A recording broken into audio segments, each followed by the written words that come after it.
Muito bem, eu sou Romeu Júnior e nos próximos 10 a 15 minutos estarei junto com você contando um pouco sobre a vida de Heitor Villa-Lobos, um dos maiores músicos do Brasil.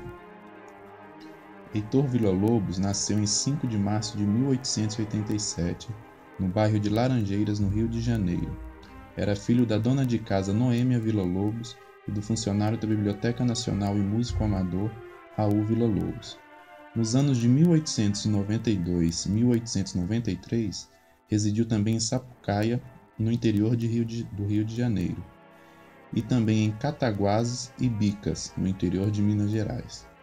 Enquanto residia no interior, teve contato com os tocadores de viola caipira, o que mais tarde influencia em seus repertórios com a música folclórica brasileira. Assim que a família volta a residir no Rio de Janeiro, transformam a casa onde residem em um local de encontro de grandes nomes da música, o que influencia definitivamente o ingresso de Villa-Lobos no mundo da música.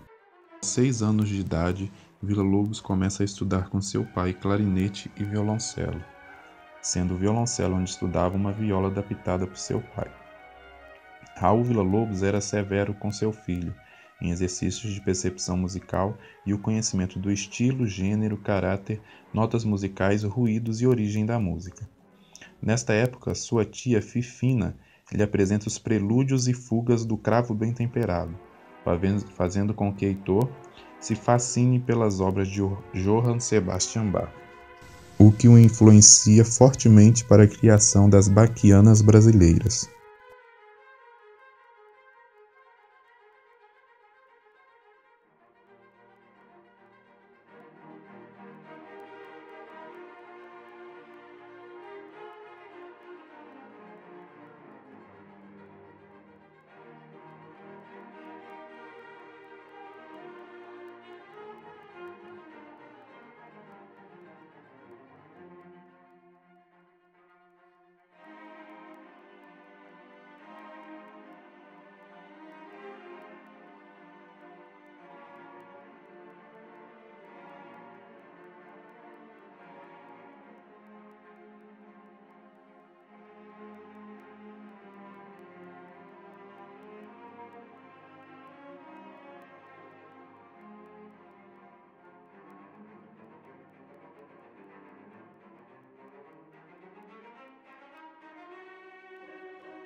Os choros, músicas praticadas pelas ruas e praças da cidade do Rio de Janeiro, estava a todo vapor, o que desperta grande interesse em Heitor Villa-Lobos.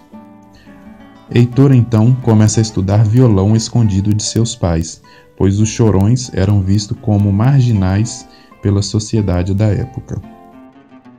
Mesmo assim, Heitor compõe 14 obras para várias formações com o nome de choros, o que faz surgir um novo conceito na música brasileira, onde a música feita nas ruas do Rio de Janeiro se mistura com toda a parte técnica e teórica das composições musicais. Em 1899, Raul Villa-Lobos, pai de Heitor Villa-Lobos, vem a falecer, o que impossibilita Noêmia Villa-Lobos de conter seu filho ao interesse das músicas urbanas e populares.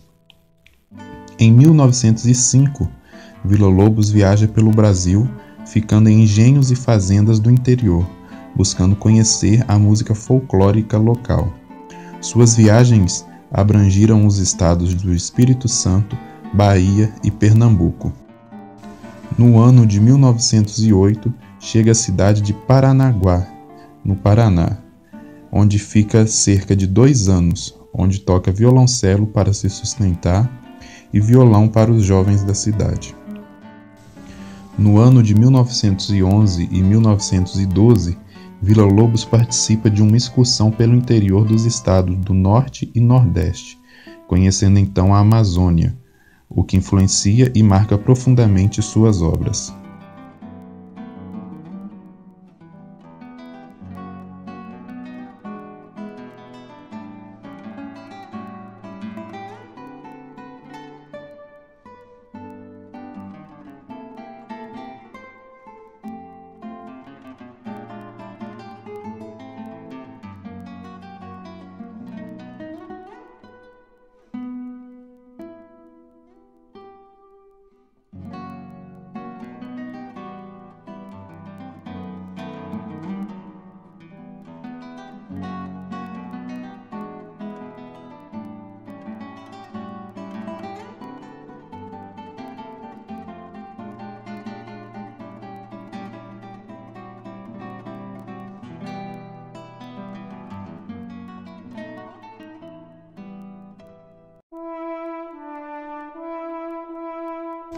Nos anos de 1915, Villa-Lobos se apresenta oficialmente como compositor com concertos no Rio de Janeiro. Neste período, casado com a pianista Lucília Guimarães, ganha vida tocando violoncelo nas orquestras dos teatros e nos cinemas cariocas. Também era duramente criticado pelos críticos por conta da modernidade de suas obras. Alguns anos mais tarde, ele faz questão de se explicar. Em suas palavras, ele dizia: "Não escrevo dissonante para ser moderno, de maneira nenhuma. O que escrevo é consequência cósmica dos estudos que fiz, da síntese a que cheguei para espelhar uma natureza como a do Brasil." No início do século XX, a grande influência francesa e o conservadorismo do século XIX incomodava os jovens. Surgem então os movimentos modernistas, em fevereiro de 1922, oficialmente em São Paulo, através da Semana da Arte Moderna. Villa-Lobos foi convidado por Graça Aranha e apresenta, dentre outras obras, as danças características africanas. Como já era conhecido no cenário nacional, Villa-Lobos é incentivado a ir se apresentar na Europa e apresenta uma proposta à Câmara dos Deputados que é aprovada. E em 1923 ele parte rumo à Europa. Desconhecido até então, Villa-Lobos recebe a ajuda de Tarsila do Amaral e de outros artistas brasileiros. Arthur Rubinstein e a soprano Vera Giannakopoulos, que já o conhecia, começa a divulgar suas obras em recitais por vários países da Europa. Infelizmente, com um corte em seu orçamento e apesar da ajuda de amigos e mecenas, Villa-Lobos teve de voltar para o Rio de Janeiro em 1924, e ao chegar é saudado pelo poeta Manuel Bandeira. No ano de 1927, Heitor volta a Paris em companhia de sua esposa Lucília Villa-Lobos para uma temporada de 3 anos, para organizar concertos e publicar obras pela editora Max Exim. Faz novos amigos como Magda Tagliaferro, Leopoldo Stokowski, Maurice Raskin, Edgar Varese, Florent Schmidt e Arthur Honegger, que participam dos almoços de domingo.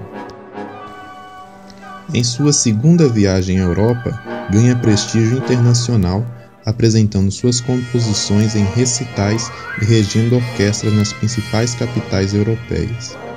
No final dos anos de 1930, a convite, volta provisoriamente ao Brasil para um concerto em São Paulo, o que desperta preocupação em Villa-Lobos com o grande descaso que a música é trabalhada nas escolas brasileiras. Então, apresenta à Secretaria de Educação do Estado de São Paulo um plano de educação musical. Com a aprovação de seu projeto, Villa-Lobos volta definitivamente para o Brasil. Já trabalhando há 2 anos em São Paulo, Villa-Lobos é convidado a ser superintendente de Educação Musical e Artística, o SEMA, no estado do Rio de Janeiro, por secretário de Educação do Estado do Rio de Janeiro, Anísio Teixeira. onde iniciou a introdução do canto coral nas escolas. Em 1936, Villa-Lobos volta à Europa, representando o Brasil no Congresso de Educação Musical em Praga. No mesmo ano, quando volta ao Brasil, se casa com sua secretária Arminda Neves da Almeida. Com o grande sucesso, o então presidente da República, Getúlio Vargas, apoia Villa-Lobos, que organiza uma concentração de canto orfeônico que chega a reunir cerca de 40 mil alunos sob sua regência. Em 1942, é criado o Conservatório de Canto Orfeônico, com o intuito de formar professores nas escolas primárias e secundárias, elaborar diretrizes para o ensino do canto orfeônico no Brasil, promover a musicologia brasileira e entre outros. Questionado do porquê nunca ter ido aos Estados Unidos, ele dizia: "Irei aos Estados Unidos somente quando os americanos quiserem me receber como eles recebem um artista europeu, isto é, em razão das minhas próprias qualidades e não por considerações políticas." Sua resistência provinha da chamada política da boa vizinhança, feita pelos Estados Unidos aos seus aliados na Segunda Guerra Mundial. Com grande resistência, Villa-Lobos aceita o convite do maestro norte-americano Leopold Stokowski para fazer uma turnê pelos Estados Unidos. Villa-Lobos volta aos Estados Unidos várias vezes, onde rege, grava e recebe homenagens sobre suas obras, além de estabelecer contato com grandes nomes da música norte-americana, e com isso ele fecha a consagração de sua carreira internacional. Heitor Villa-Lobos encerra sua carreira em 17 de novembro de 1959, no Rio de Janeiro, onde vem a falecer de câncer.